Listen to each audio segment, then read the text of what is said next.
Hi friends, this is Joy from Joyful Creations joining you today to make some fast white bread together.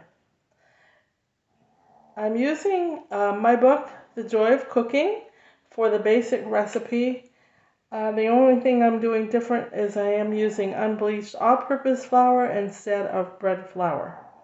So let's get started. I measured 2 cups of all-purpose unbleached flour. And as I said, you can use bread flour. I'm going to add to that 1 tablespoon of sugar, 2 1/4 tablespoons of active dry yeast. You can use the active dry or the quick rise yeast. That's 2.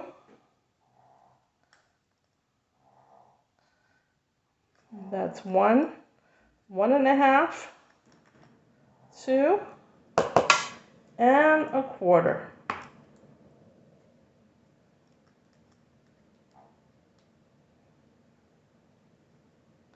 Okay. And I really like just adding it in to the flour and the rest of the ingredients.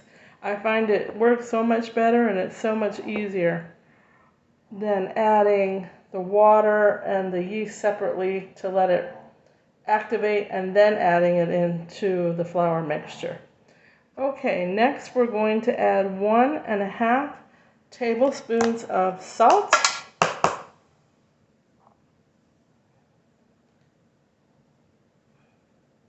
And I'm using a 1/2 tablespoon measuring spoon, so that is 1 1/2 teaspoons of salt.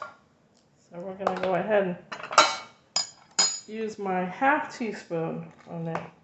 That's 1/2 and 1 and 1/2 more. Okay.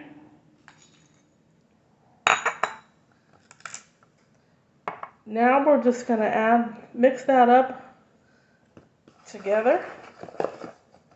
And then to that we're going to add a very warm cup of water.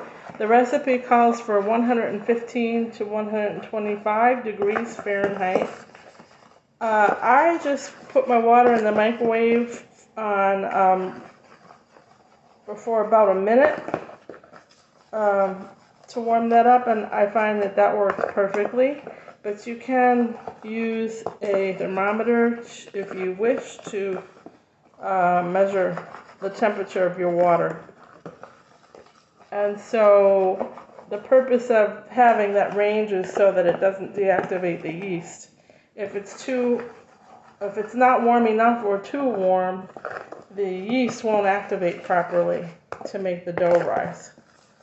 So that's the purpose of that. And then we're going to add to this the warm water and the melted butter. You can use margarine, but I prefer butter. And I did try a new product this week. I tried truly grass-fed natural creamy butter, and it tastes really good. It was on sale this week. I think it was like it's imported from Ireland, and it seems to be a healthier choice. I've been recently reading ingredients more frequently, and I was gonna get the buy one get one butter, but I noticed it had natural flavorings in it, and supposedly that is not the healthiest of ingredients for you, so I put that back and bought the truly grass-fed butter, 2 for $5. Maybe a little bit more expensive, but your health is worth it. Okay, so I've mixed together the flour and all the other ingredients, and now I'm just going to pop my butter in the microwave to melt and the water to warm up.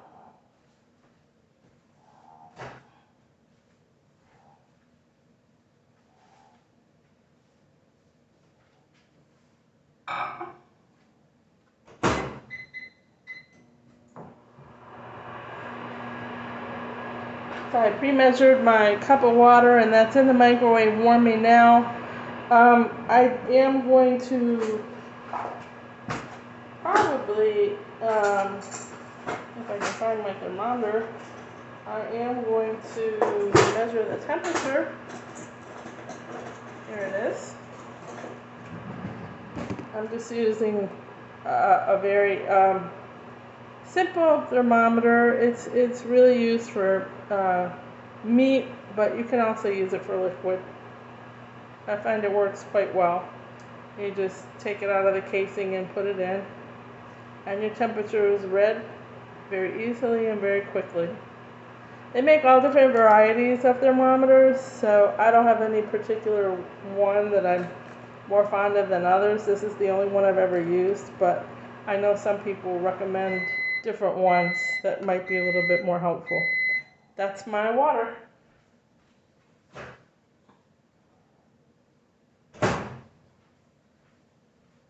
Okay, so it doesn't really feel all that warm. Let's see what it's measuring. It's surprising though, it is just about 125 degrees. So that was 1 minute at normal temperature in the microwave, 1 cup of water. So I am going to add that, it's warm enough, into the flour mixture. That's going to start to activate the yeast. And next I am going to go ahead and melt my pre-measured butter.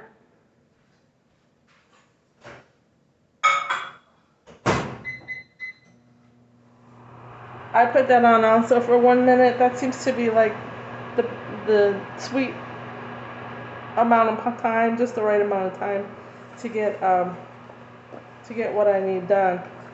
So yeah, so I'm gonna start to mix this up now. Oh goodness.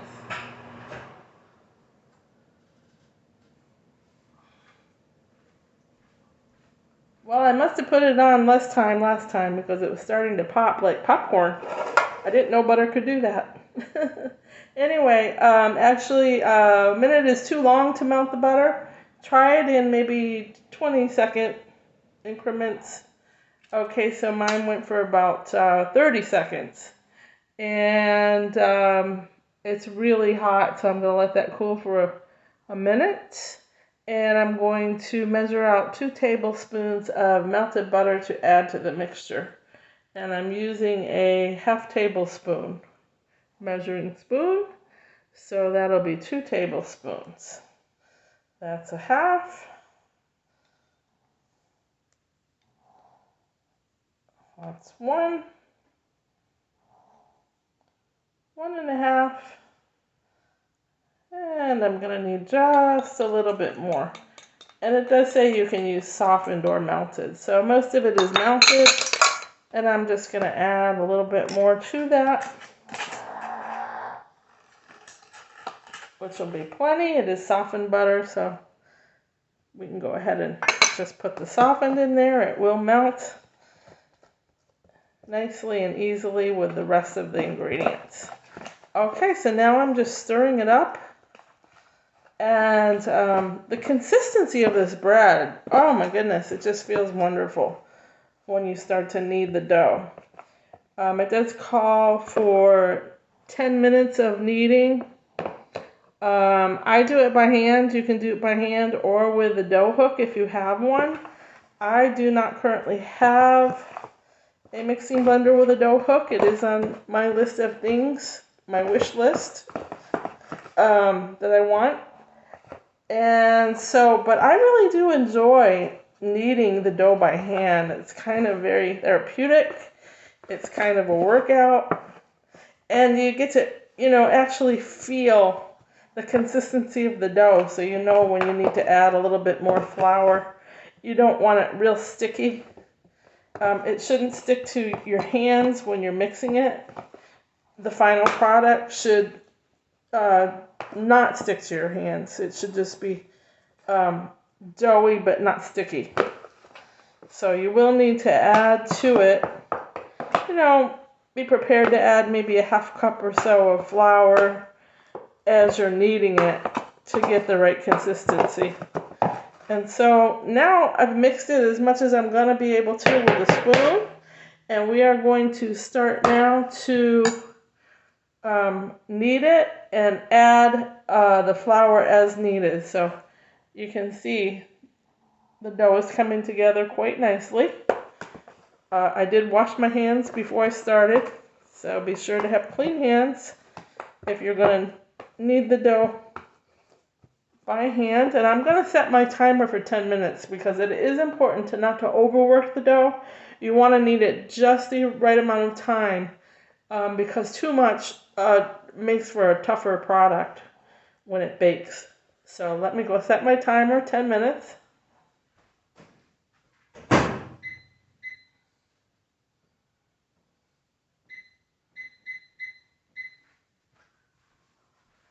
Okay, and I'm so excited. There's nothing better than a hot, buttered piece of bread for a snack or with dinner or breakfast. Really any time of day. If you're a bread person, you know what I'm saying. Because we like bread at any time of the day.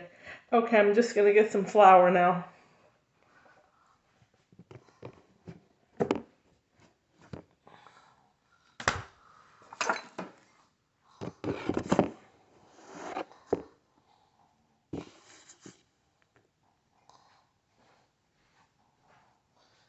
Okay, I've got some extra flour here. I just measured out like a half a cup. And I'm just going to sprinkle it lightly onto the dough and just work it in. I fold it. See, I fold and then knead. I fold and knead. So I'm folding it over and then I'm pushing it out. And it's quite sticky. You see, it's sticking to my fingers quite a bit. So you just want to keep adding the flour a little bit at a time. And then you're just going to fold and knead. Fold and knead. And it's quite warm. I mean, it's not super warm. Like, it's not hot, but it's warm to the touch. As well it should be from adding the warm ingredients. And you can just tell by, as you're kneading it, folding and kneading, how light it is and how fluffy it's going to be. The dough is very light, and it works together very well. It kneads very well. So it's still quite sticky though. You can see how it sticks to my fingers. Okay, so that's an indication that you need more flour. So I'm just going to continue to sprinkle in a little bit more flour. Remember, you can go anywhere from a half to 3/4 to an actual whole cup more than the 2 cups that we started with. But you really won't need, I find you don't need much more than that at all. So just going to keep kneading the dough. I do it right in here. I do it right in the container I mixed it in. You can put it out on the counter or a board if you have one to knead it, but I don't mind just kneading it right here in the bowl that I added all the ingredients to. I just find it's easier for me. It helps me to keep the dough in the parameter, when I'm folding it over and kneading it back out. So it helps me to push it against the side. It helps me to knead it easier. And we still have some loose dough on the bottom, loose flour that I'm just incorporating it in. And it's still quite sticky to the touch, so I'm going to go ahead and add a little bit more flour. I haven't even gone through the half a cup yet. I've gone through maybe a quarter. And so I still have plenty of flour left to knead in. And fold and knead. And fold and knead. We've got about 6 minutes left on the timer. So you can see, although 10 minutes doesn't sound like a lot of time, when you're kneading dough, it feels like an eternity. But not in a bad way, because it's actually fun. And I'm just kneading and folding. And you can see as I'm kneading and folding, it's still sticky. So I'm still adding more flour. Now I've used the entire half cup so far, so I probably am going to need a little bit more flour on the next knead. We'll see how that goes. I'm only halfway through kneading, and halfway through a cup of flour. I think I used a cup the last time, about 3/4 of a cup to a cup. And you're just folding and kneading, folding and kneading. And this is activating the yeast. It's in combining all the ingredients. You're going to have nice, light, fluffy bread. And after we're done kneading, we're going to let this rise for about 45 minutes. We are going to line a bowl, a clean bowl, with some oil. And then you're going to also lightly coat your bread dough with oil on both sides all the way around. And then you're going to cover it with a cloth and let that rise for about 45 minutes in a warm place. What I like to do, and I find what works best, is I preheat my oven on the lowest setting, and then I turn it off and let it cool down. And then once it's cooled down but still a little bit warm, I put my bread in there and it rises beautifully. Okay, so I'm going to go ahead and preheat my oven now.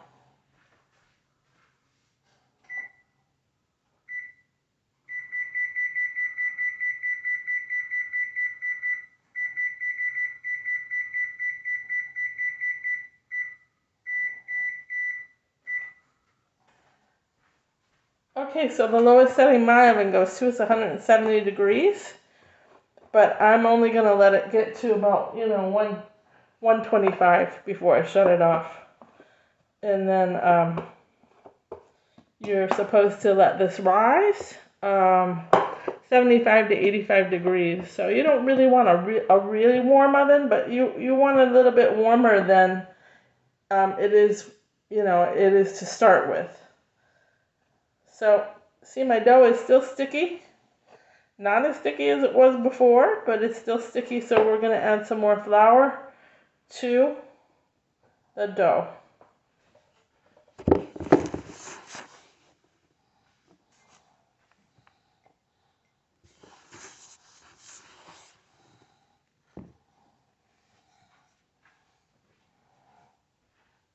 Okay, I've got maybe another 1/4 cup to a 1/3 cup of flour, and I'm just sprinkling again onto the dough on one side and then turning it over and doing the same thing to the other side.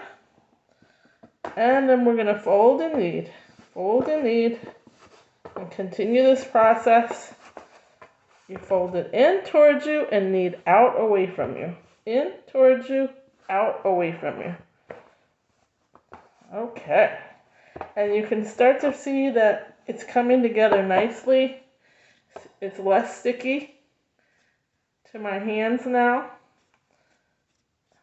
It's hardly sticking at all. So you know we're almost there with adding the flour in. And on the clock we have 2 minutes left for kneading.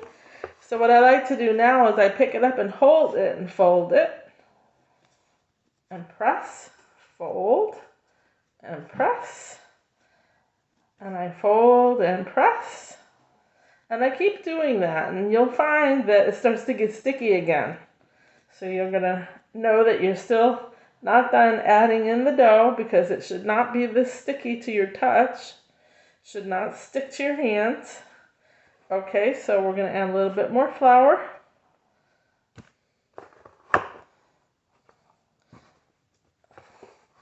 And we're going to pick it up and fold, turn it, fold, and turn it, squeeze it down, and fold, and squeeze it down. And you're going to see as you fold and squeeze it down and keep turning it, it becomes stickier. And that's normal, because you're working the dough. Okay, and you're just going to add a little bit more.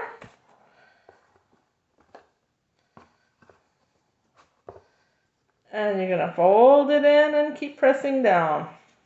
Keep turning it as you go. As it becomes stickier, you're going to add a little bit more flour. And you see it's still sticky. So we're not finished adding the flour yet. We haven't used it all, but we're almost done using it. The next amount that I added, the 1/4 cup to a 1/3 cup. Okay, then we're just going to continue to knead it.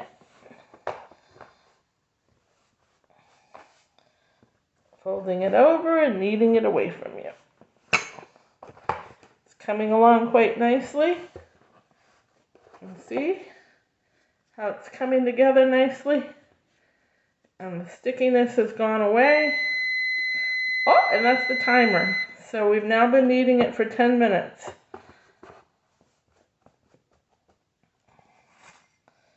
Okay.